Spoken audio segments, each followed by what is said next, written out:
tujuan kita kerja di sini untuk menjaga kehormatan diri supaya tidak meminta-minta. Karena saya yakin kalau Anda di rumah nggak punya duit, ya mau jatuh-jatuh, mau jatuh orang keluarganya kalau dulu nih. Kadang-kadang nggak minta langsung tapi nyindir. Mbak,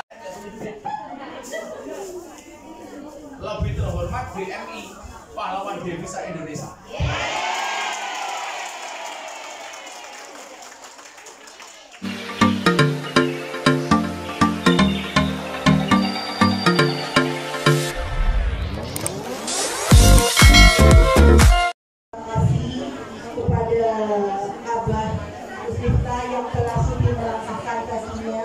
Dari Indonesia menuju Hongkong ini hanya untuk menerima undangan 3 tahun yang lalu dalam keadaan ikhlas, walaupun beliau sekarang belum berada di tengah-tengah kita. Insya Allah beliau persiapan karena tadi malam itu baru terbang nyampe di Hongkong jam 7 lebih. Jam 7 lebih perjalanan di Hongkong, check-in, nyampe di hotel itu sekitar jam 9. Belum lagi makannya, belum lagi itunya, dimaklumi nggih? Ya, ini mohon maaf ya. Hanya orang itu tidak boleh apa ya, ngarani, mohon maaf ya kepada teman-teman ya, yang WhatsApp-nya nggak dijawab sama bunda, yang teleponnya tidak diangkat sama bunda. Panitianya ini sebenarnya ada nomornya apa enggak? Ada kan jengkel begitu? Ya enggak? Ada enggak? Ini berarti yang nggak hadir ya sudah. Karena tanggal 1 itu sudah. Karena yang tanggal 1 itu kan mereka kira cuma 1 hari loh kan. Yang tanggal 30 nggak ada. Tapi saya ngomong sama teman-teman, udahlah. Yang penting kita sudah prosedur, sudah mengingatkan bahwa tanggal yang dulu tanggal 45 kita adakan tanggal 30 dan dikatakan 1 itu kan. Setelah bunda ini gimana? Kalau diumumkan, piye kok ngantri nih, piye kok sesi pagi, akhirnya nggak usah begitu.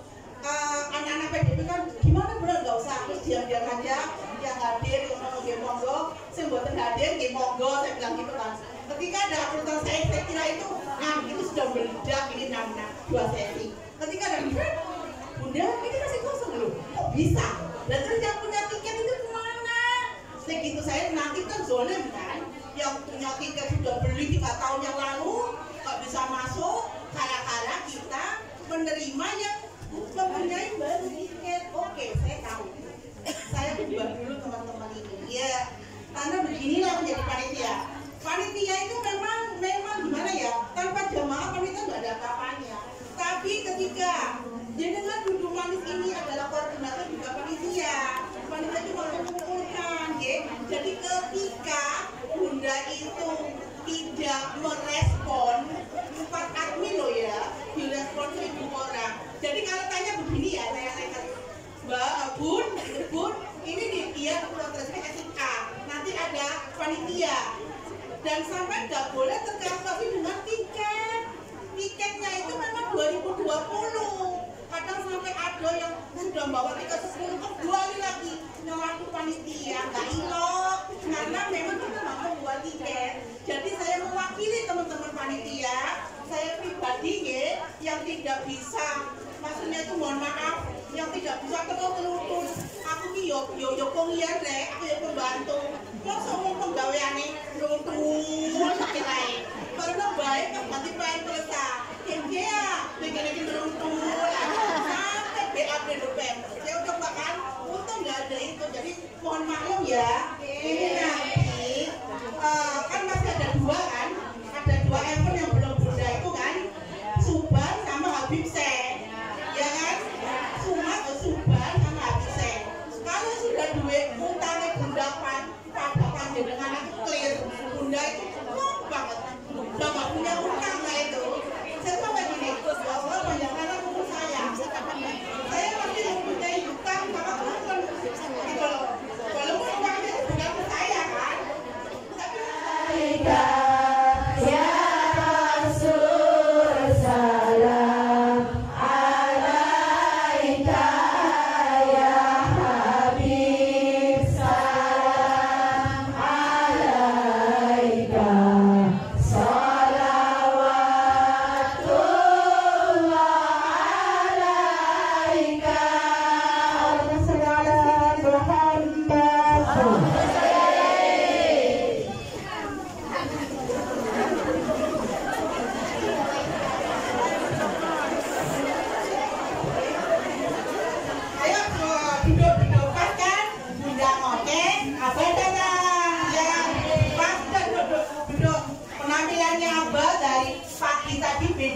dengan Surya.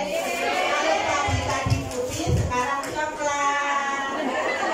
Abah kalau bisa mau kena nanti dilepas, biar manisnya kelihatan. Panjenengan itu adalah penantian kami dari 3 tahun. Kerinduan kami akan terobati, Mbak. Selama 3 tahun kami bersabar. Ya, Mbak, ya, mohon maaf ya, Bapak.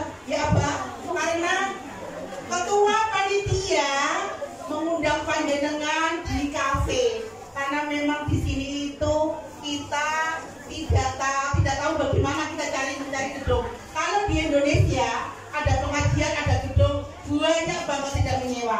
Tapi di sini banyak dengan kelakon ngaji di kafe gini.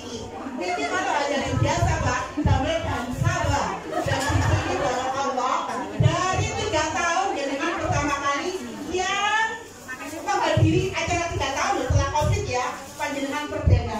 Mudah-mudahan acara ini berkah, kita bahagia, panitia bahagia, dan apapun merasa nyaman dan bahagia. Kami persilahkan.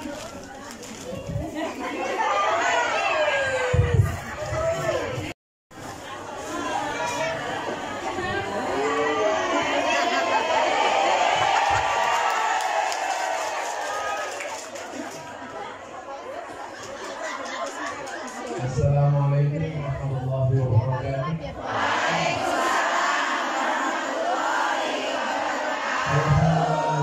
Bismillahirrahmanirrahim.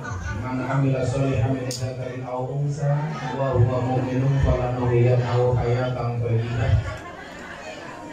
wa lanajziyannahu ajrahum bi ahsani ma kanu ya'malun. Allahumma shalli wa sallim wa barik ala hadzal nabiyil karim sayyidina maulana Muhammadin wa ala alihi wa sahbihi mujahidin at-tahirin. Wa bismillah sadri wa yassir amri wa hlul 'uqdatam min lisani yafqahu qawli. Amma ba'd. Ashabul kafe rahimahullah. Ashabul kafe.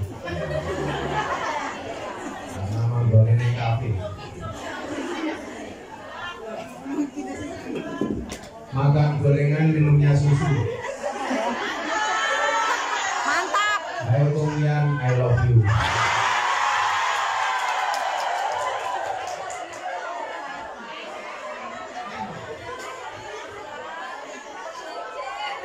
Alhamdulillahirrahmanirrahim. Kita masuk ke sesi kedua dengan wajah-wajah baru stok lama. Mudah-mudahan niat saya, Anda semua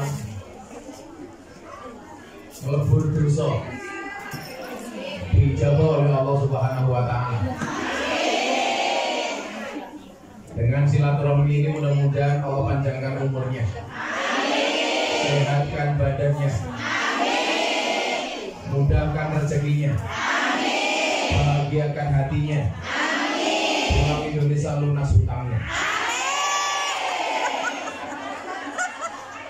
Satu kesalahan bagi orang yang berhutang itu adalah ketika punya hutang justru menjauh. Harusnya kalau punya hutang, karena orang hutang itu karakternya adalah kalau mau hutang wajahnya lebih manis dibandingkan madu. Iya betul. Tapi kalau ditagih lebih menakutkan daripada Israel. Makanya orang hutang itu biasanya kalau hutang wajahnya melas, suruh bayar males. Iya. Makanya saya bilang, kalau dukun itu bisa membunuh tanpa menyentuh, hebatnya orang Jawa adalah bisa hutang tanpa bayar. Nyatru. Padahal siksa kubur paling berat salah satunya adalah hutang tidak bayar. Itu posisinya sama dengan orang nguyuh orang cewek. Itu sama. Maka seharusnya kalau punya hutang itu tetap nyambung silaturahmi. Silah itu nyambung, rohmi itu kasih sayang. Berarti silaturahmi orang nyambung rasa cinta dan kasih sayang. Sama halnya kita hari ini kalau silaturahmi berarti niat nyambung rasa cinta dan kasih sayang. Maka saya katakan, cintaku padamu memang tidak seindah surat cinta untuk sekarang. Tapi yakinlah cinta kepadamu lillahi ta'ala. Tapi bohong. Kita hari ini akan membahas An-Nahl ayat 97. Ini adalah resep supaya Anda kerja di sini bisa menjadi orang yang mendapatkan keberkahan dari Allah Subhanahu wa taala. Berkah hidupnya, berkah rezekinya. Coba ada yang hafal An-Nahl 97 atau mau Google dulu? Yang hafal saya kasih $100 Singapura. Nama saya masih bawa dolar Singapura. Ada yang hafal? Coba dibuka An-Nahl 97. Itu adalah kunci bagi kita semuanya, apapun profesinya, itu untuk mendapatkan kehidupan yang lebih baik. Nanti akan saya kasih doanya Imam Abu Hasan Asadili, sekaligus saya ijazahkan bagaimana kemudian kita bisa menjadi orang yang bisa mencari uang dan menikmati uang. Karena hari ini banyak orang bisa mencari uang tetapi tidak bisa menikmati uang. Tiap hari numpuk uang sampai wajahnya seperti uang, tetapi tidak bisa menikmati uang. Nah, kalau saya itu bagaimana bisa mencari dan bisa menikmati. Allah Subhanahu wa taala berfirman dalam An-Nahl ayat 97. Yang sudah Google coba Anda lihat. Bismillahirrahmanirrahim. Man amila sholihan min dzakarin aw unsa wa huwa mu'minun falanuhyiyannahu hayatan thayyibah wa lanajziyannahum ajrahum bi ahsani ma kanu ya'malun. Ayat ini keren. Coba Anda lihat dan perhatikan. Man amila sholihan, barang siapa berbuat kebajikan, barang siapa beramal soleh. Semua orang itu hadir di dunia, fitrahnya itu untuk beramal soleh. Makanya tugas manusia yang paling pokok itu adalah wa ma khalaqtul jinna wal insa illa liya'budun. Tidaklah aku ciptakan jin dan jun illa liya'budun, kecuali untuk beribadah. Termasuk nyuguh kopi kiai itu ibadah. Ibadah. Saya harus ngopi karena saya banyak belajar dari kopi. Kopi itu pahit sih, tapi banyak yang mencari. Ibu-ibu juga belajar dari kopi. Tetap menjadi hitam dan pahit, tidak harus menjadi putih dan manis untuk dicintai. Karena cantik itu syaratnya tidak harus putih, tapi harus cewek.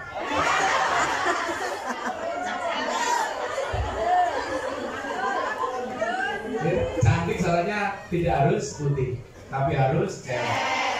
Bahkan kadang-kadang yang hitam itu lebih menyenangkan dibandingkan yang putih. Buktinya tai lalat lebih menyenangkan dibandingkan panu.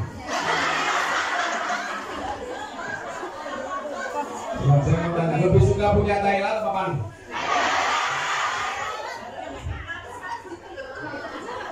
Tai lalat. Makanya kadang-kadang posisi kita itu seperti tai lalat.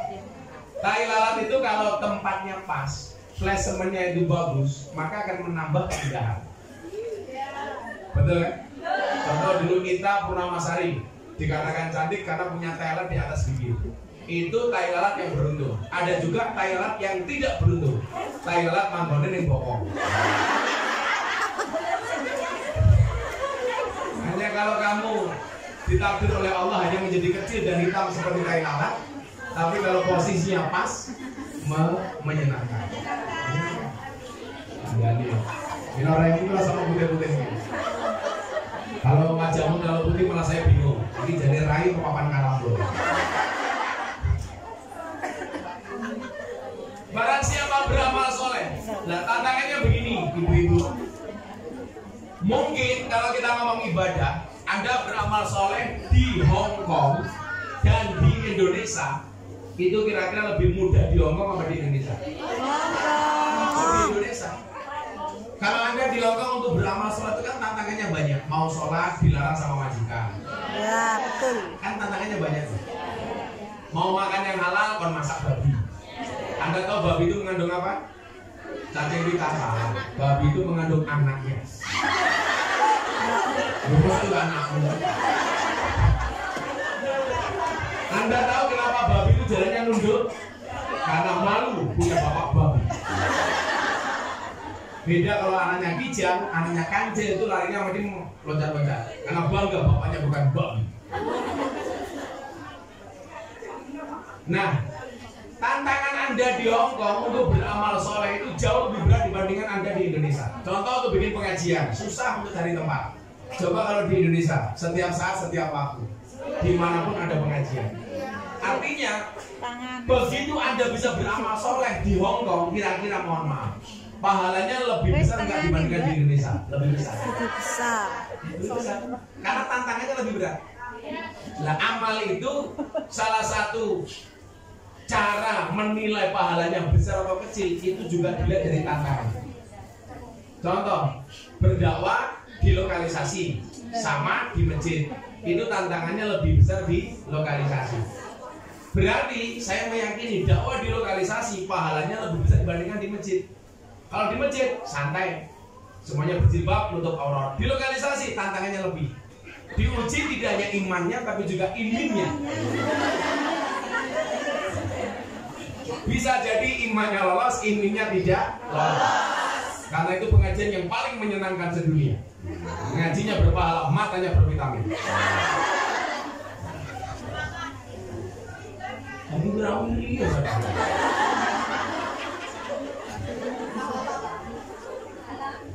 Pahala cari muka. Makanya kalau bekerja itu mukanya dibawa, sehingga di tempat kerja tidak cari muka. Ingat, orang kerja itu cari uang bukan cari muka. Orang murah glowing. Makanya kalau pengen glowing, carilah suami yang good rekening. Betul Bu? Makanya. Tapi nasibnya dapatnya Karena berangkat dari good rekening bisa menjadikan wajahmu glowing. Dan di balik wajah istri yang glowing ada suami yang golong.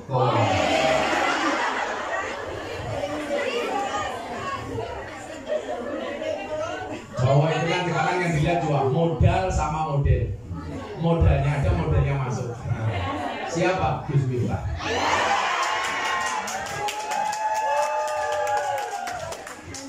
Jadi orang beramal soleh di Hong Kong, saya meyakini itu pahalanya jauh lebih besar dibandingkan di Indonesia. Karena tantangannya lebih besar. Harus sewa gedung, nggak dapatnya kafe. Tapi jangan menganggap ini hina. Mungkin dengan cara ini Tuhan Allah mensiarkan Islam di Hong Kong melalui kafe. Jadi kalau melihat segala sesuatu itu tolong dilihat dari perspektif positifnya, jangan negatifnya. Kalau yang dilihat cuma negatifnya, toh kita akan menjadi pribadi yang insecure. Apa? Sangel. Kemudian kalau ngomong insecure, insecure. Jadi saya itu orang yang selalu memandang segala sesuatu dari sudut pandang positif. Makanya Allah itu memberikan kita dua mata. Satu mata untuk melihat kebaikan orang lain, satu mata untuk melihat keburukan kita. Jangan dibalik. Melihat orang buruknya, melihat kita baiknya. Itu salah, kualik. Jadi kita memposisikan selalu saja berpandangan positif. Makanya orang berpuasa itu menghasilkan 4 huruf namanya takwa. Taqwa-wu-ya. Taqwa-wu-ya. Apa itu takwa? Pembahasannya apa? Besok.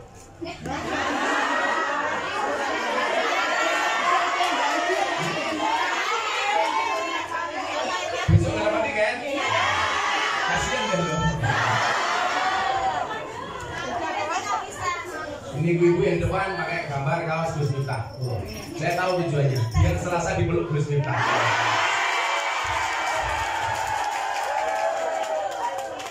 Saya jadi ingat di Kalimantan Selatan, Banjarmasin, itu yang punya kafe malam-malam kirim WA ke saya gambar cewek seksi pakai BH, di atas payudaranya ditato Gus Miftah. Malam-malam saya buka, saya langsung bilang, wah. Begitu lihat bapak di sini, akhirnya beliaunya Agus, mohon maaf, itu adalah LC pemandu karaoke di tempat kami kerja, perusahaan kami yang sangat mengidolakan Gus Miftah. Izin kiranya boleh untuk video call sebentar. Ini video call. Gus, assalamualaikum. Boleh kamu mbak LC itu banyak. Dikasihlah HP itu kepada mbak-mbak yang dadanya ditato Gus Miftah. Saya tanya, kenapa dok dada kamu tato Gus Miftah? Saya sangat mengidolakan Gus Miftah. Tapi kenapa harus pakai tato seperti itu? Dulu Gus Miftah pernah mengatakan pengajian di Jogja, seseorang itu di hari kiamat akan dikumpulkan bersama orang-orang yang dicintainya. Mungkin kita tidak bisa bersama di dunia Gus, tapi saya yakin kita bisa bersama di akhirat. Makanya saya bilang, kamu boleh menyebut namanya di dalam doamu, tapi kamu tidak boleh kecewa kalau dia bukan takdirmu.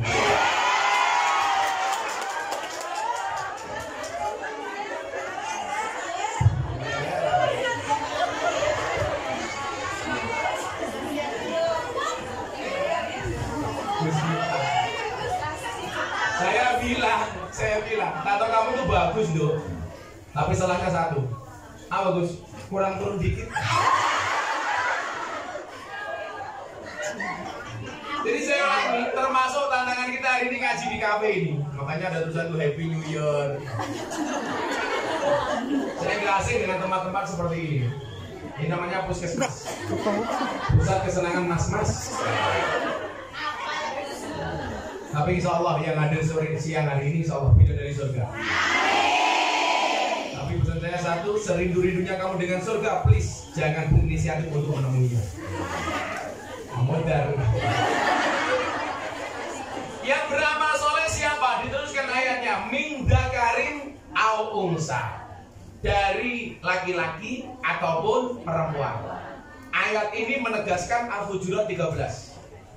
Bahwa Allah itu menciptakan manusia cuma dengan dua jenis kelamin, laki-laki, perempuan. Ada nggak jenis kelamin ketiga? Secara fikih ada. Namanya bukan dakar, namanya bukan unsa, tapi khunsa. Siapa itu khunsa? Orang yang terlahir dengan dua jenis kelamin. Ada Gus, ada. Ada kilitnya, ada tututnya.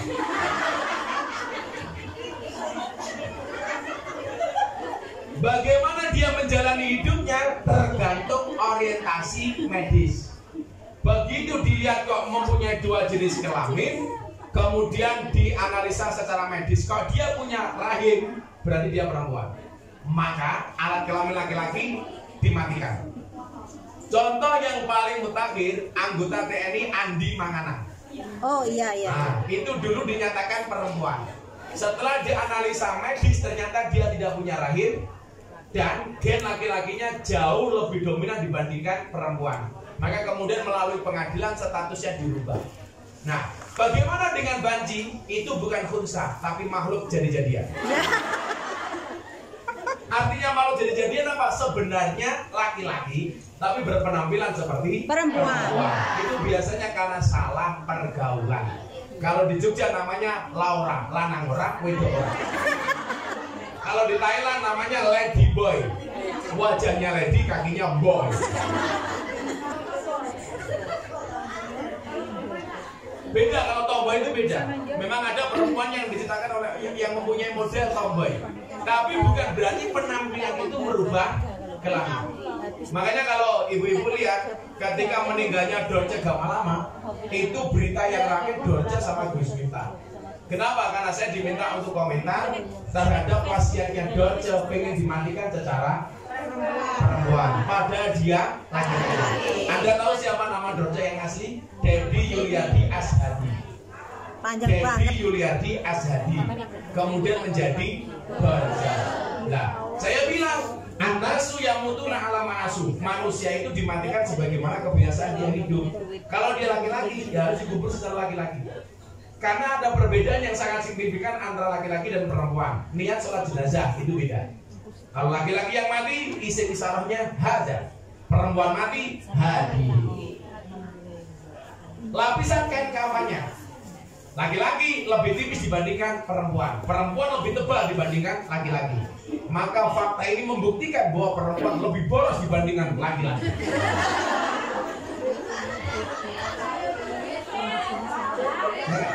Karena perempuan itu semuanya serba double. Pakaiannya double, wajahnya double, alisnya double. Cukup dengan alis saja membuktikan perempuan gak bisa dilakukan oleh laki-laki. Kenapa? Aturan Allah saja dihapus malah dilukis dewi. Kan goblok.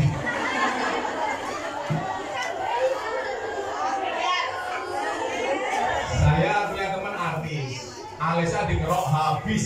Setiap kali mau tampil di lukis pakai spidol gitu kan. Kok spidol sih, Pak? Malam mau tidur cuci muka, begitu bercermin kaget lu kayak jin. Kenapa? Karena nggak punya alis. Karena kadang-kadang kalau mbak-mbak di Hongkong ini biasanya alisnya tergantung tempat tinggalnya. Kalau berangkatnya dari Malang kayak Bluris, alisnya kayak apel. Songko Madura alisnya kayak celurit.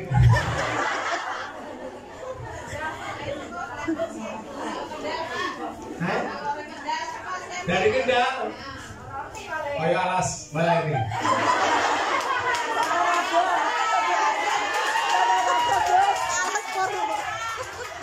Cilokon dari mana? Dari Madiun. Alisnya kayak pecel. Boyolali susu sapi. Kayak Menara Kudus. Kamu lambung. Kayak lambung kayak manuk gajah. Nah, berdiri kali beratas. Jadi mohon maaf, nggak ada istilah banci itu nggak ada. Lah kalau ada orang yang berperilaku banci, itu jangan kamu benci orangnya, tapi bencilah perilakunya. Sama dengan begini, Allah itu tidak membenci pendosa. Allah itu benci dosa, tapi tidak membenci pendosa. Maka yang kita tolak dosanya, bukan orangnya. Lah kemarin saya dicurhati sama Mas Ferel Ramasta. Jadi dia itu dijadikan dalil oleh orang-orang gay, oleh orang-orang yang suka sesama jenis, bahwa seolah-olah Ferel itu juga gay, padahal dia normal. Lah saya bilang, makanya itu perlu dimusuhi. Orang yang mengklaim kamu gay, yang mengklaim kamu homoseksual, itu kamu lawan perilakunya, bukan orangnya. Makanya dulu saya sempat ramai gara-gara Mas Deddy Corbuzier podcast Ragil. Iya betul. Waktu itu ribut sampai ada gerakan unsubscriber Deddy Corbuzier. Iya betul. Semua orang minta menasihati Deddy Corbuzier untuk di take down. Dia nggak mau. Saya dapat langsung di take down. Karena nasihat kita logis. Nah, saya bilang, saya tidak bisa melarang seseorang itu menjadi gay atau menjadi homo atau menjadi lesbi. Tapi ketika ada kampanye, ada usaha untuk ngajak orang lain supaya menjadi homo, menjadi gay, menjadi lesbi, itu saya musuhi. Sama halnya kemarin kayak Lina Mukherjee makan babi pakai bismillah. Maka yang saya hajar itu apa? Perilakunya. Maka ketika ada orang, Gus, tolong dilaporkan polisi, itu bukan domain saya. Domain saya memberikan nasihat. Kenapa saya nasihati? Kamu makan babi itu aku nggak ada urusan mau cangkem-cangkemmu. Tapi ketika kamu makan babi kemudian diposting dengan menggunakan bismillah, itu menista agama. Dan Anda tahu sekarang dia menjadi tersangka di Polda Sumatera Selatan. Tapi yang melaporkan bukan saya. Cuma saya ingatkan begini, Mbak-mbak katakanlah Anda berbuat maksiat itu urusanmu. Jangan diposting apalagi terkesan meremehkan agama. Ingat kata Nabi, kullu ummati mu'afan ilal mujahirin. Semua umatku akan diampuni dosa-dosanya oleh Allah kecuali mujahir. Siapa itu mujahir? Orang yang berbuat dosa dengan terang-terangan, berbuat dosa diposting. Itulah alasan saya mengajak Anda yang punya medsos, kalau berbuat baik tolong diposting. Kenapa demikian? Iya, kamu pasti rasanya nanti dikira pamer. Itu basi, pencitraan basi. Kenapa Anda berbuat baik harus diposting? Orang bermaksiat saja bangga dengan kemaksiatannya dengan diposting. Masa orang berbuat baik gak berani posting? Nah, sekarang orang maksiat saja diposting bangga kok. Masa kita berbuat baik nggak mau posting? Imam Al-Ghazali mengatakan apa? Apakah itu dikategorikan riak? Nanti dulu. Dikategorikan riak ketika hatinya berharap pujian dari manusia. Kalau dia bisa menjaga hatinya dari pujian, dari hinaan, dari bulian, posting saja.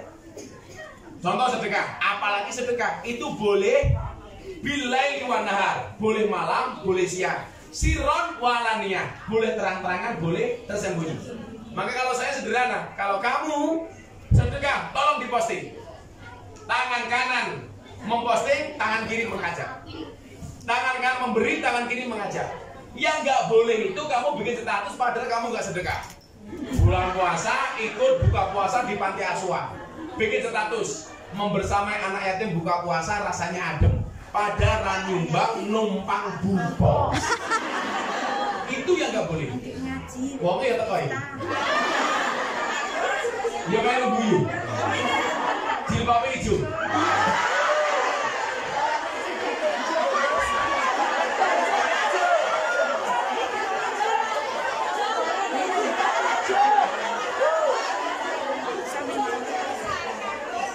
Yang jilbabnya coklat insya Allah lebih parah.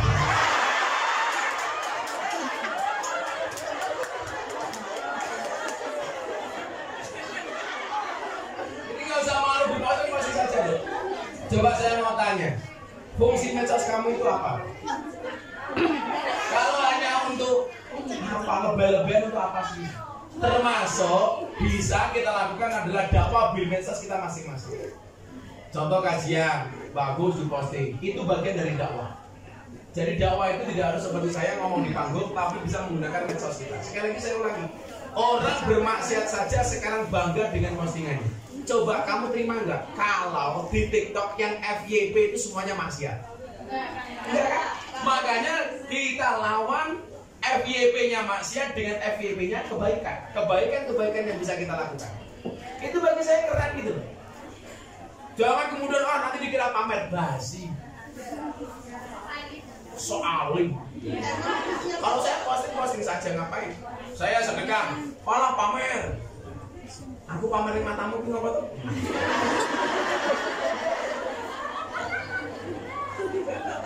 Fungsinya apa gitu? Gak ada fungsi sama sekali. Ya.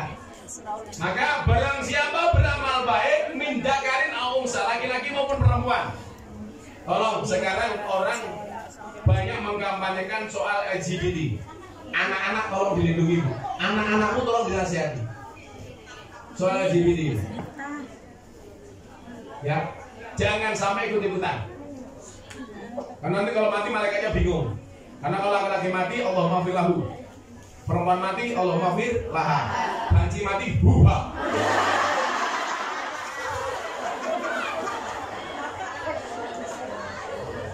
Sampai mati banci, Allahumma fir lahu.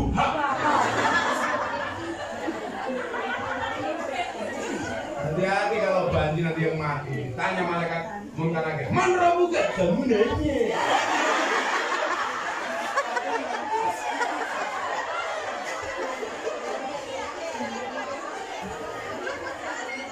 Langsung malaikatnya nyanyi. Begitu sulit. Lupakan silit.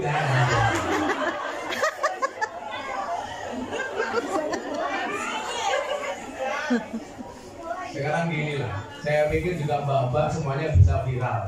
Tapi pesan saya satu ya, kalau tak harus viral, virallah dengan prestasi bukan sensasi.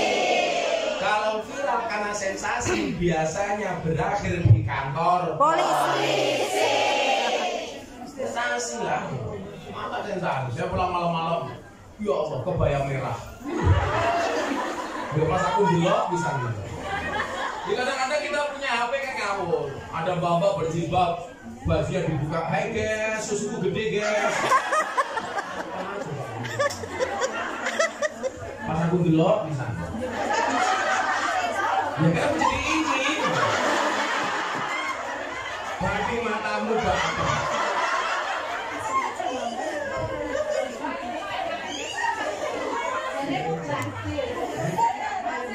Bukan masalahmu. Islam cukup dari jilbabmu. kayak muslimah. Coba kalau kamu pakai jilbab, pakainya tertutup, muslimah, kelakuannya jelek. Orang Hongkong kan mengatakan, alah, kaya mana? Tetap rakyat kan. Makanya kalau kamu di sini tetap berjilbab, bagus. Jangan ikut-ikutan. Bocah Ponorogo, bocah Lampung, bocah Kendal, bocah Malang, ning Hongkong. Begitu ning kota Hongkong, penampilannya telung sungi. Dari rumah berjilbab, begitu masuk kota Hongkong, penampilannya kayak cewek-cewek Hongkong. Ada yang seperti itu. Pakaiannya seksi kayak cewek-cewek Hongkong. Kalau cewek Hongkong pakai pakaian seksi, pantas putih, mulus. Lah awakmu tuh nggak merdek.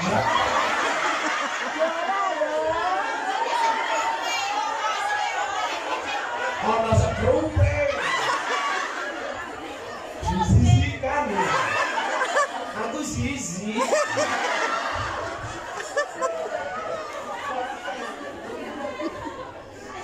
Ya, kita itu harus sadar diri, sadar posisi, sadar.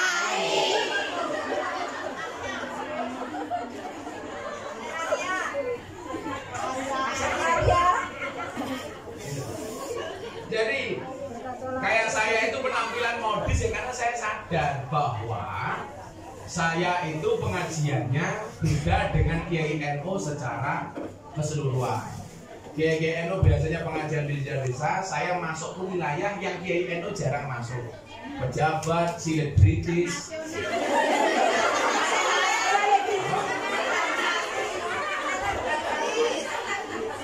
Kalau Kiai NU di desa, saya dakwahnya di acara-acara TV kayak program selebriti, silet. Program silet. Apa? Aku ngomong-ngomong.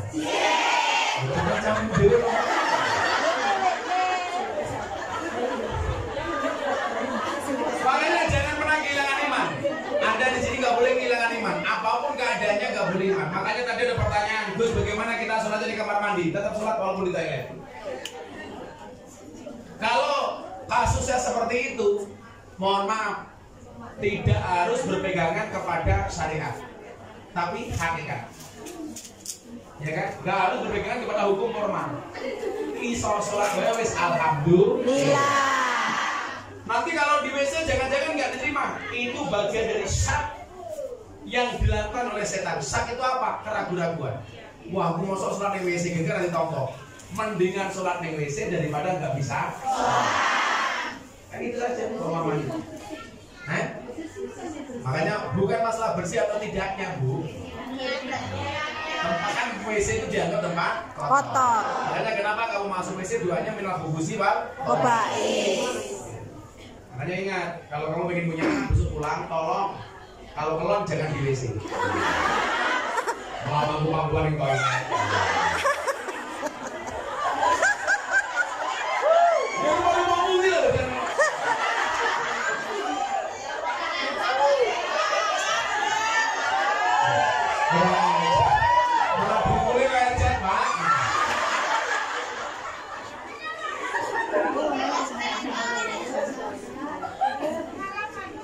Pengalaman matamu.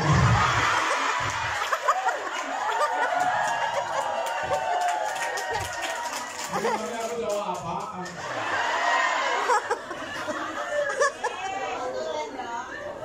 Memang hebatnya fikih ini ya. Sampai hubungan suami istri, tempat yang baik di mana, malam yang baik seperti apa, posisinya seperti apa.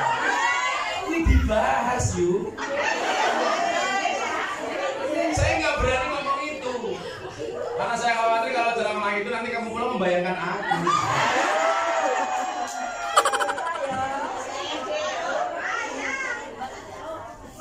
Untung pas bahas gue mau nulis orang-orang ya. Nulis orang mau berkesaris.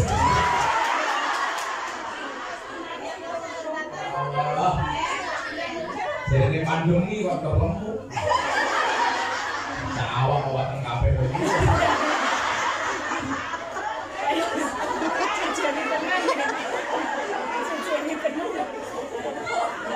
Orang gemuk kayak Bruno itu kalau foto biasanya miring. sampai lemahnya kelihatan.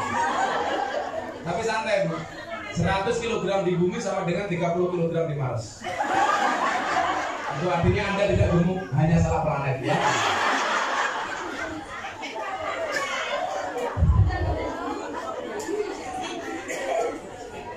Kata Bunda Nuris, orang masalah aku dibully semenit utang lunas.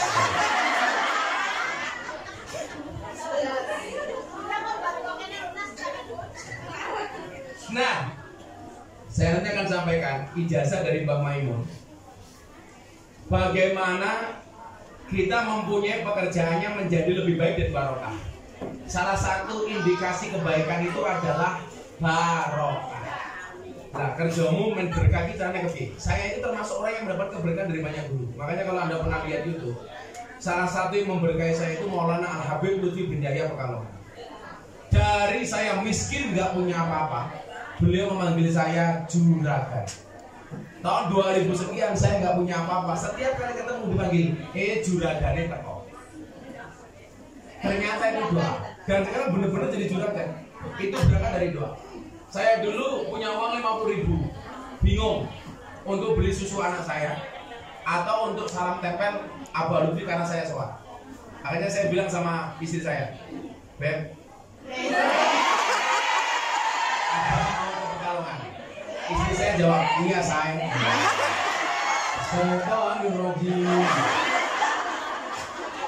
Uangnya saya minta, saya mau soal Abah untuk salam tempel. Istri saya tanya, dan nanti susu anak kita gimana Mbak? Sudah, misalnya nanti ada jalan yang lain. Akhirnya saya berangkat ke Pekalongan, salam tempel, pulang, malam anak saya nggak bisa tidur karena nggak ada susu. Ya Allah. Akhirnya malam itu saya rebutan susu dengan anak saya. Akhirnya kita ada kesepakatan, saya cukup adanya, anak saya isinya.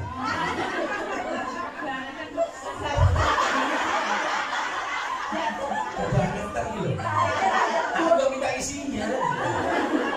Anda tahu kenapa dinamakan susu? Karena jumlahnya 2.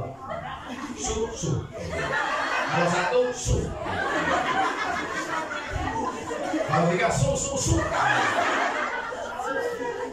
Dan laki-laki itu seperti soda. Kalau ketemu susu pasti gembira.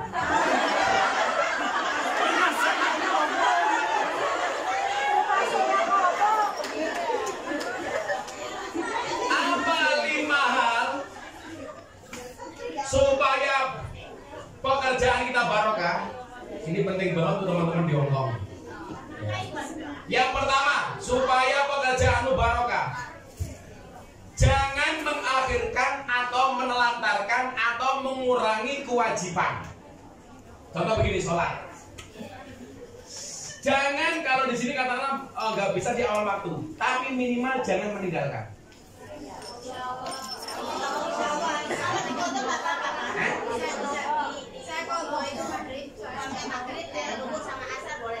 Kalau bisa di waktu yang ditentukan, karena Anda bukan musafir. Tapi kalau nganter les kan. Nah, itu berarti ada alasan, Cok.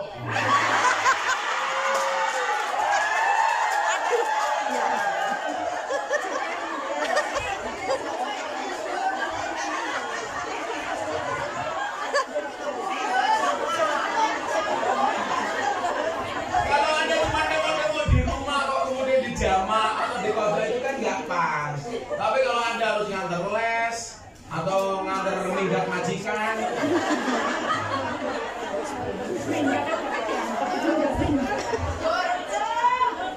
ini mesti bujurnya stres.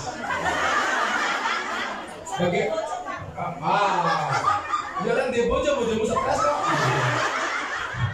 Kenapa stres? Jelas kalau kiai bengeng ya.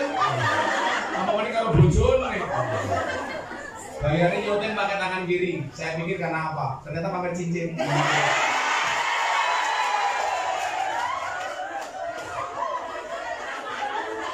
Langsung ke tangan kanan. Ini kos baik gaya. Nah, jangan menelantarkan atau meninggalkan sama sekali.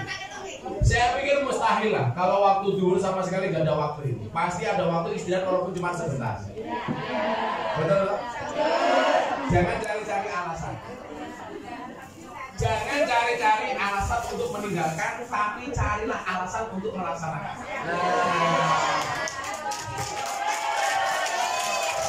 Betul. Kalau cuma cari alasan untuk meninggalkan tuh gampang banget. Wes ra seneng karo bojone golek-goleki salahe.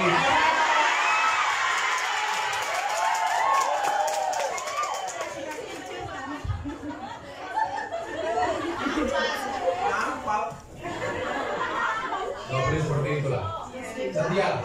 Saya ini kan setia. Sama kamu. Banyak laki-laki mengatakan mencari istri solehah itu susah. Banyak perempuan mengatakan mencari suami soleh itu susah.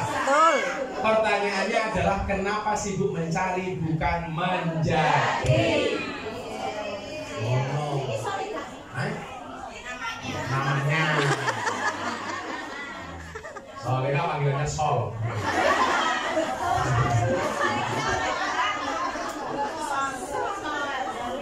Nah, jangan mengakhirkan atau mengurangi kewajiban. Contoh lagi umpamanya soal zakat, soal sedekah. Jadi pemahamannya kamu itu orang sedekah seperti orang sunat. Oh, aneh lagi. Orang sedekah itu seperti orang sunat. Orang sunat itu dikurangi tapi senang.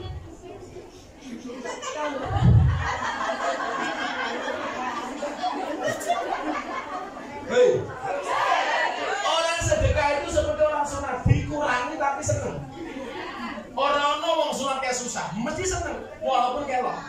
Walaupun dia berkurang senang. Kenapa? Karena modalnya baru. Dan ternyata apa? Ketika dikurangi justru melahirkan bentuk baru yang lebih indah.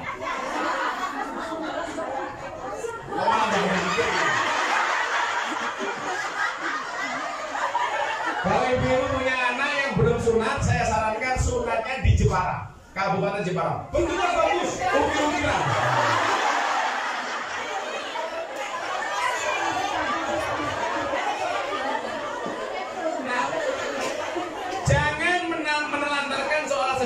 Sedekah itu seperti orang sunat, dikurangi tapi senang. Maka orang sunat itu sebagai bentuk investasi. Lah kamu sedekah itu juga bentuknya investasi. Bulan Syawal itu kan salah satu keutamaan amal itu adalah memperbanyak sedekah. Coba saya mau tanya, kalau nanti ada kotak infak sedekah lewat dompetmu ada $1 sama $100. Kira-kira yang kamu masukkan $1 apa $100? $1. $1 apa 100? Delok munyuk kebun binatang sangune $100, delok kiai infake $1. Berarti larang kiai apa munyuk? Lebih menghargai kiai apa munyuk?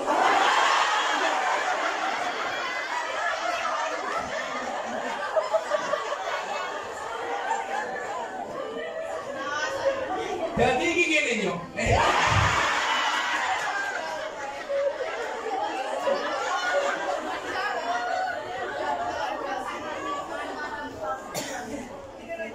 Saya itu kalau soal itu kadang-kadang kadang tanya Mas Aris, awal pandemi di saat orang semuanya mengeluh nggak punya uang, saya itu mengeluarkan sedekah dalam berbagai macam bentuk, borong bakul ayam tak beli sakandangnya lah. Kemudian sedekah untuk kiai kampung, sedekah untuk macam-macam. Itu saya mengeluarkan awal pandemi itu hampir 1,5 miliar. Di saat orang bingung, pertanyaan dari mana Gus? Karena saya biasa langsung memotong penghasilan saya untuk saya sisihkan untuk sedekah. Berarti bikin gig Gus? Apanya? Penghasilan potong.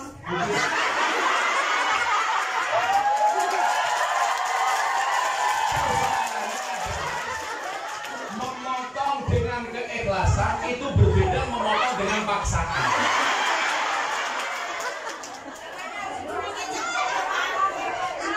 Wis mangkane dipaksa. Murah wis dinyang. Kok kene jadi aniaya.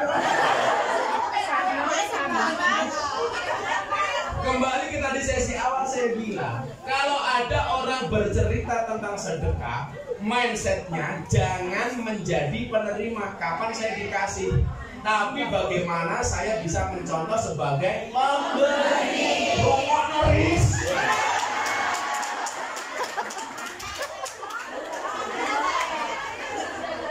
Anda itu kan lucu ya, kalau ada orang posting sedekah, kadang-kadang komentarnya apa? Kok saya nggak dikasih Gus? Itu salah. Doakan ya Gus supaya saya bisa seperti jenengan. Semuanya kan harus berangkat dari yang positif gitu. Ya kalau Anda hanya mau sebagai penerima, selamanya cuma menerima. Padahal ingat, memberi itu jauh lebih nikmat dibandingkan menerima. Pantaskanlah dirimu sebagai pemberi, bukan sebagai penerima. Yes. Makanya Gusti Allah itu mau nitipkan hartanya kepada yang pantas untuk menerima supaya bisa diberi kepada orang lain. Nah, kalau mindsetmu hanya sebagai penerima, ya Allah nggak akan nitip banyak. Tapi kalau sebagai pemberi nitip banyak. Saya kasih contoh. Ada umat di zaman Nabi Musa alaihissalam.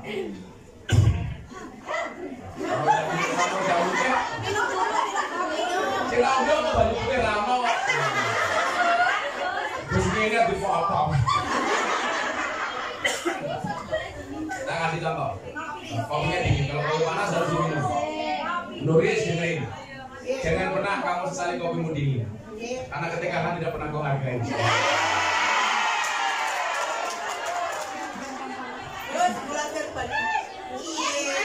Kalau saya baju nih, aku mulai di sini.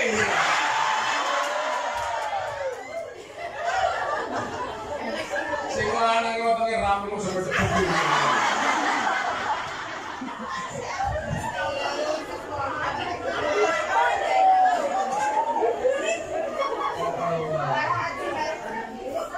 Di zaman umatnya Nabi Musa alaihissalam itu ada orang miskin kuadrat. Jadi kering aku banget. Pakai kuadrat. Sama dulu ketika saya baru menikah miskin banget. Walaupun mbak saya kaya 7 turunan. Tapi saya keturunan nomor 9.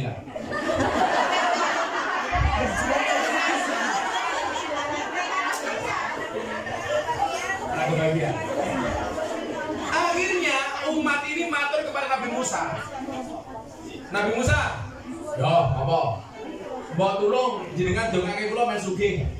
Mintalah sama Allah supaya saya dijadikan orang kaya, dititipi harta. Akhirnya Nabi Musa melihat kesungguhan orang ini, doa, ya Allah, titipkan harta kepada dia. Allah dawuh, Musa, orang itu akan saya kasih harta, tapi ingat cuma setahun saja. Setelah setahun dia miskin lagi. Dia dikasih harta cuma setahun saja. Ya. Akhirnya apa? Begitu si miskin jadi kaya, tiap hari dia sedekah. Semua orang dikasih sedekah terus. Setelah setahun, ternyata tetap kaya. 2 tahun tetap kaya. Nabi Musa matur sama Allah. Allah, Anda mengatakan orang ini kaya hanya setahun. Kenapa dia sampai bertahun-tahun? Apa jawab Allah? Musa, saya tidak tega untuk mencabut harta itu dari dia. Kenapa? Karena ternyata dia mampu menjadi orang yang saya titipi, dibagi-bagi kepada semua orang. Mana mungkin saya mencabut rezeki dari orang yang mau berbagi. Jadi kalau mindsetmu ada kotak infak cuma $1, dia kelasmu cuma $1. Your level tidak up.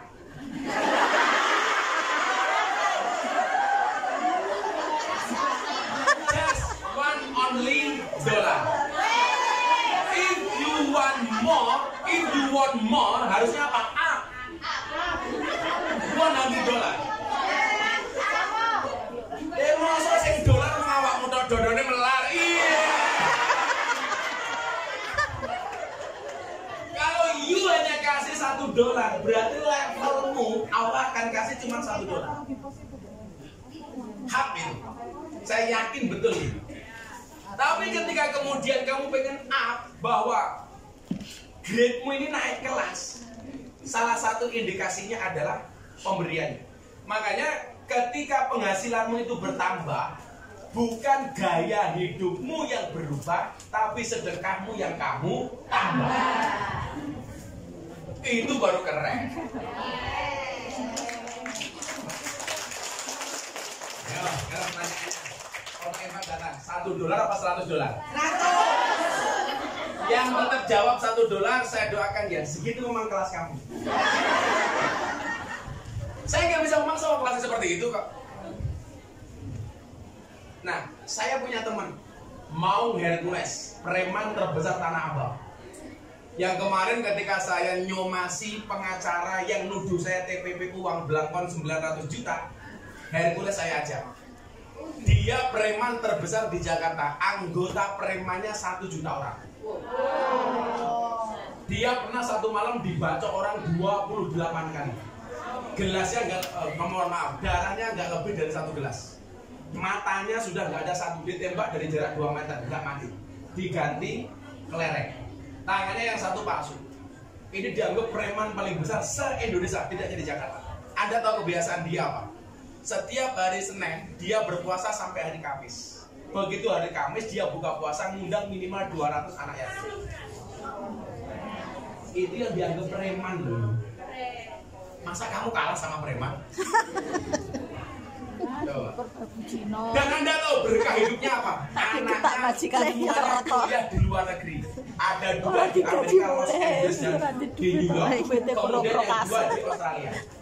Padahal dia preman. Dan dia tidak mau menafkahi anak istrinya dengan uang preman. Kalau nafkah yang dia berikan kepada anak istrinya harus uang yang benar-benar halal. Ini dulu pekerjaannya cuma bacok orang, bunuh orang. Sekarang menjadi pengawal utamanya Gus Miftah. Dia mengatakan apa? Bah, saya sudah 50 tahun menjadi preman. Saatnya saya mengabdi untuk agama melalui Gus Miftah. Jadi kalau malam gini saya telepon, malam-malam jam 12, mau di mana? Siap Bah, saya di Bandung. Abah di Jakarta, tolong kamu datang. Langsung meluncur. Artinya apa? Preman besar saja soal ibadahnya coba Anda lihat. Kue $1. Awal teori ini mau? Kalau penghasilan dan pendapatanmu bertambah, bukan gaya hidupmu yang kamu rubah, tapi sedekahmu yang kamu tambah. Nah, maka jangan mengakhirkan atau mengurangi kewajiban kita. Sedekah saja. Saya itu punya prinsip begini. Orang itu kalau makan terus gak ada yang keluar gak sehat. Orang minum terus gak ada yang keluar gak sehat. Sama, uang masuk terus gak ada yang keluar gak sehat. Hakul yakin. Orang minum terus gak ada yang keluar, pasti perutnya kembung. Makan terus gak keluar, pasti sembelit. Uang masuk terus gak keluar, pasti gak sehat. Dan nyatanya, saya punya teman banyak orang kaya. Dia mengatakan begini sama saya, kadang-kadang gua lihat lu Gus, itu gak nalar ya. Lu mau gua angkat jadi komisaris, gak mau. Hidup kamu keliling terus setiap hari seperti itu. Gua kelihatnya capek, tanggungan lu banyak, tapi kenapa hidupku bahagia? Karena saya sekali lagi saya sampaikan, saya orang yang bisa mencari uang dan bisa menikmati uang. Bagaimana cara menikmatinya? Salah satunya dengan cara berbagi. Asik tuh. Saya kemarin ada di pondok, ada hampir 2000 anak yatim. Kita sedekahkan anak yatim. Saya nggak pernah mau memanggil mereka anak yatim. Makanya kalau di pondok bahasanya apa? Buka puasa bersama sahabat kecil Gus Miftah. Saya itu paling protes kalau Anda sedekahkan anak yatim dipanggil ke panggung satu-satu dilus kepalanya. Itu mohon maaf melahirkan mental kiri. Nggak seperti itu caranya, kasihan anak yatim gitu. Kalau anak dasarnya mental kiri, dia akan berharap setiap tahun dipanggil. Tapi kalau anak yang cerdas, dia merasa dipermalukan. Makanya kalau Anda di sini, oh aku rumahnya di Malang, ada anak yatim tetangga saya, dah saya kasih biaya, sekolahnya saya transfer. Itu baru keren, nggak usah dipermalukan di depan panggung. Yang paling saya benci lagi apa? Ngundang anak yatim, kursinya banyak, yang depan pejabat orang-orang top, anak yatim ditaruh di pojokan. Makanya dibedakan, itu namanya tidak memuliakan anak yatim, tapi menghinakan anak yatim. Termasuk menghinakan nyuguh kiai telat, itu menghinakan.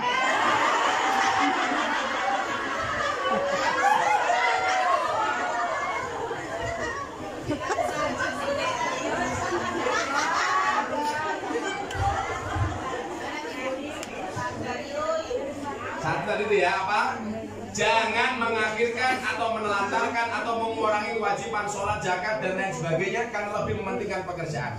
Kamu tetap bekerja, tapi jangan meninggalkan kewajiban.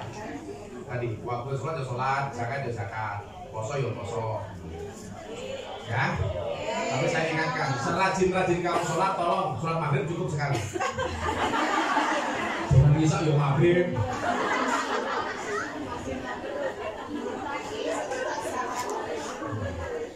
Saya tidak pernah memerintah orang sholat. Iya, orang sholat diperintah. Ya. Saya memerintahnya setelah selesai sholat. Kemarin bulan puasa saya punya fatwa baru. Haram hukumnya menyalakan petasan di mata ulama.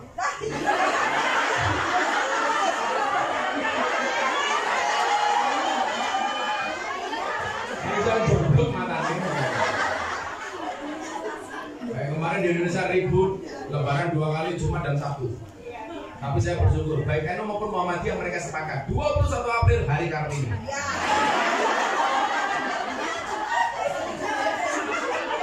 Maka saya bilang seharusnya yang memimpin sidang hizbah untuk melihat hilal itu harusnya perempuan. Karena yang paling tahu kapan datangnya bulan adalah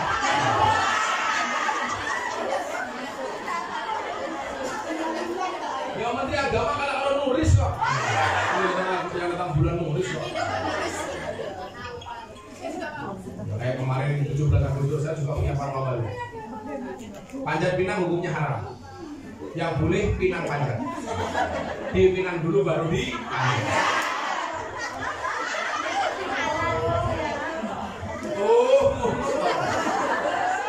untuk dipanjat baru dipinang. Boleh dicoba matamu.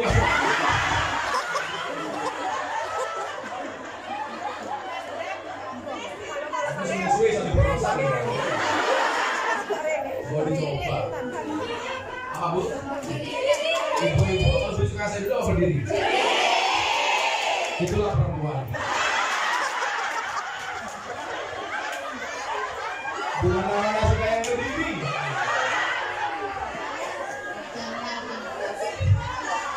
Kemudian yang kedua, ya. Jangan menyakiti orang lain demi pekerjaan. Kata Mbak Maimun kalau pengen berkah jangan menyakiti orang lain demi pekerjaan. Jangan fitnah sana sini demi pekerjaan, jangan berkah. Beneran. Saya itu bolak-balik di fitnah Allah, alhamdulillah. Ya sampai-sampai kalau kita merasa nggak melakukan kan Allah yang akan membalas bukan kita. Jangan menyakiti orang lain demi pekerjaan. Tapi tolonglah orang lain. Maka dikatakan wallahu fi aunil abdi maka al-abdu fi auni akhi. Demi Allah, Allah akan menolong hambanya manakala sang hamba mau menolong saudaranya. Kalau ada orang susah kamu diam, gantian besok kamu susah Allah akan diam. Kalau ada orang susah kamu tolong, besok belum sempat kamu susah Allah akan tolong. Kalau ada orang kelaparan kamu kasih makan, besok belum sempat kamu kelaparan Allah akan kasih makan. Nabi Ibrahim itu diangkat jadi walinya Allah, kekasihnya Allah gara-gara senang meraktir orang. Itulah perbedaan Nabi Ibrahim dengan mbak-mbak di Hongkong. Kalau Nabi Ibrahim mencari orang untuk ditraktir, mbak-mbak di Hongkong mencari orang minta. Yang bagus itu traktir apa ditraktir? Traktir. Tapi kita lebih memilih ditraktir. Nyumbang apa disumbang? Tapi kita milih disumbang. Tangan di atas apa tangan di bawah? Ibu-ibu lebih suka di atas atau di bawah?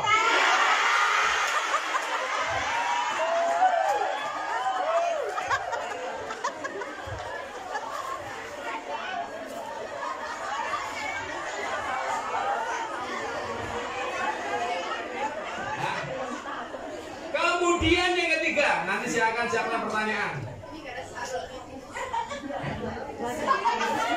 Hubungannya kalau sarung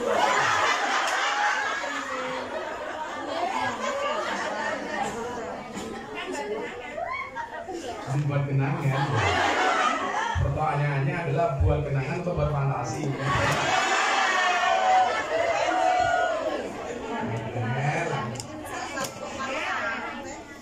Yang ketiga, bertujuan bertujuan menjaga diri dan keluarganya dari meminta-minta. Jangan bertujuan mengumpulkan dan memperbanyak harta. Ayo ingat-ingat ya.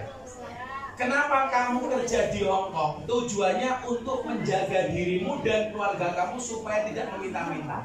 Jangan kerja di sini tujuannya hanya untuk mengumpulkan dan memperbanyak harta.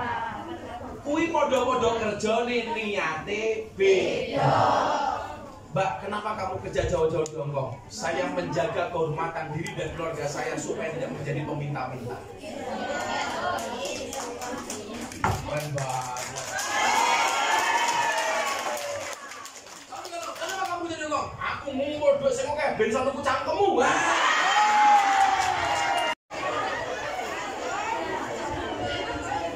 Oh, pengajian sedunia paling nyantai nih. Lu kok ngarepin tumpah es loncor.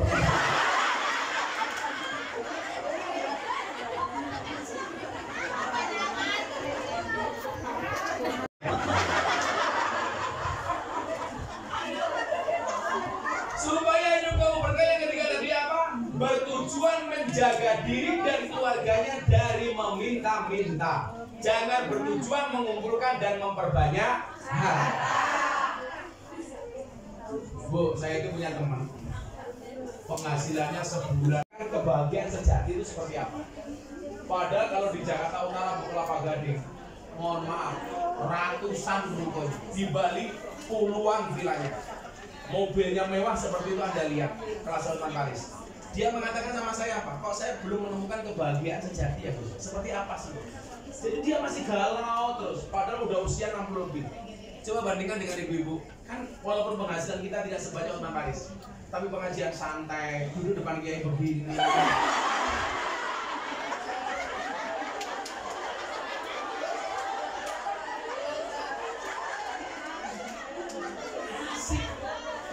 Bisa lepas sejenak saja dari rutinitas bekerja, ketemu di kafe. Semuanya kayak gini. Betul Bu? Ini kebahagiaan bro.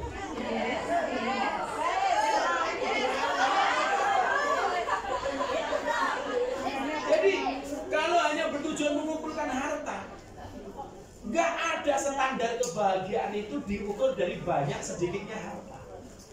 Saya di Godian Yogyakarta punya teman, ini saya anggap guru, namanya Mas Anto. Rumahnya pinggir kali di bawah dapuran kering. Zaman milenial kayak gini rumahnya nggak ada listriknya, ngalor ngidul pakai pit ontel. Yang pit ontel mungkin harganya cuma 50.000. Sandalnya jepit ngalor ngidul, sarungnya ngelinting. Tapi mak sampai di rumahnya itu listrik nggak ada. Dia kalau mandi masih nimbo dikerek. Tapi bahagianya kalau mau ke pasar, dia punya 2 anak, 1 istri, diboncengkan pakai sepeda. Orang begitu pedagang didatangi sama Mas Anton, bahagianya minta ampun.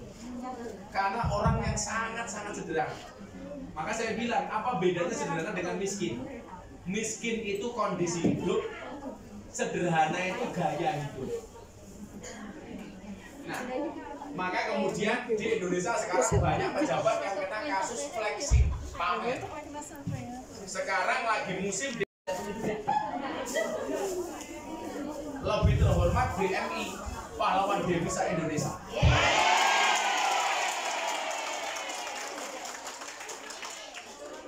Bahagiannya kita ampun.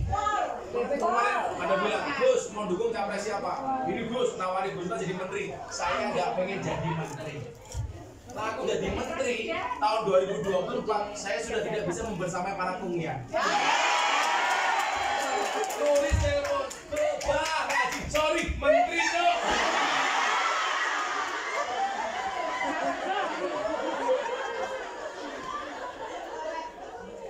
Pak Zulki biasa menteri perdagangan nawari saya, Gus, ayolah nyalon gubernur. Jadi mohon maaf, tujuan kita kerja di sini untuk menjaga kehormatan diri supaya tidak meminta-minta. Karena saya yakin kalau Anda di rumah nggak punya duit, ya mau jero-jero, mau jero orang keluarganya kalau dulu nih. Kadang-kadang nggak minta langsung tapi nyindir. Mbak, wis sama dia saja, sak kuatin. Orang usah kemudian diproses siang jadi malam-malam jadi siang sampai merupakan ibadah. Udah semuanya sudah diatur. Rezeki sudah diatur. Kalau kamu nggak punya rezeki, jangan-jangan kamu yang susah diatur. Ya, kadang-kadang rezeki itu menjauh gara-gara kita susah diatur. Makanya manutlah, ikutlah dengan sang pembagi rezeki. Saya sering bilang apa? Hidup di dunia ini bukan karena keinginan kita, tapi karena undangan Allah. Maka Allah memberikan hidup, pasti memberikan kehidupan. Gak mungkin Allah mengundang kita gak dijatah. Contoh begini, kalau Bu Nuris mengundang Anda selamatan, Anda gak usah mikir berkat, karena berkat itu urusannya Bu Nuris sebagai pengundang. Kewajibanmu tinggal datang tok, pasti kebagian, asalkan duduknya tidak pindah-pindah. Kalau bukan ini pindah-pindah panitannya mendasin akan.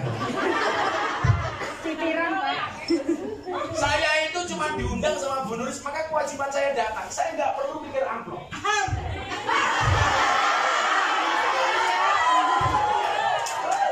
Karena amplop urusannya Nuris, amplop urusannya panitia.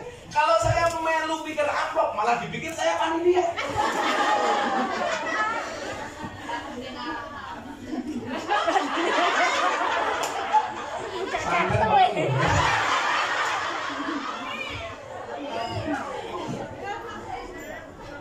Yang terakhir yang kelima, ya, jangan meyakini rizki datangnya dari pekerjaan. Ini pokok tauhid ini. Jangan meyakini rizki itu datangnya dari pekerjaan, tapi yakinlah bahwa rizki itu dari Allah. Seolah kalau saya nggak kerja di Hongkong, saya nggak hidup. Oh, berarti kamu meyakini kamu bisa hidup karena pekerjaan bukan dari Allah. Wong nyatanya banyak orang nggak bekerja tetap hidup. Contohnya cecak ini pekerjaannya Rono mau nemplok di tembok dan rezekinya cecak nggak tahu apa? Nyamuk. Harusnya cecak itu protes sama Allah. Kenapa? Nyamuk bisa terbang, cecak nggak bisa terbang. Tapi mekanisme keadilan Allah itu berlangsung. Cecak yang mendatangi nyamuk atau nyamuk yang mendatangi cecak? Datang seekor nyamuk, hak lalu ditangkap. Bagaimana cara cecak mendapatkan nyamuk? Nyamuk Sherlock.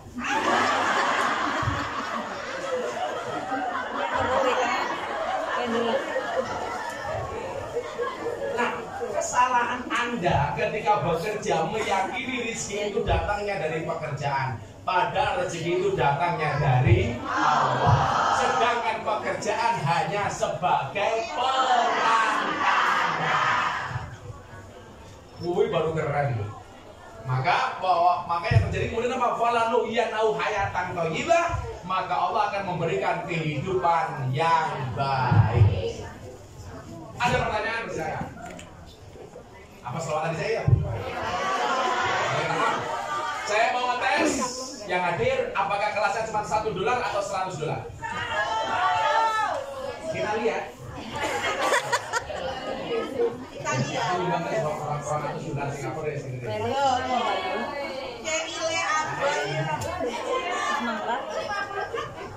Mana itu lah, aku mana baru dari Singapura apa? Hello.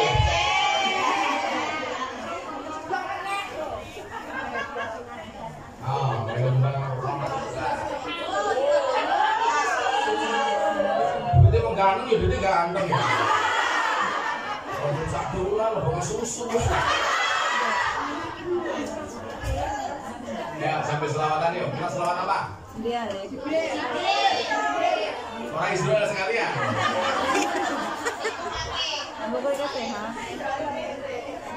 Sallu ala Nabi Muhammad. Salatullah salamullah ala taha Rasulillah. Salatullah salamullah ala yasin habibillah. Ala yasin habibillah. Tawasana bismillah wa biladi Rasulillah wa kulli mujahidillah bi ahlil bariyah Allah.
istri yang baik untuk turut deh. Terima kasih.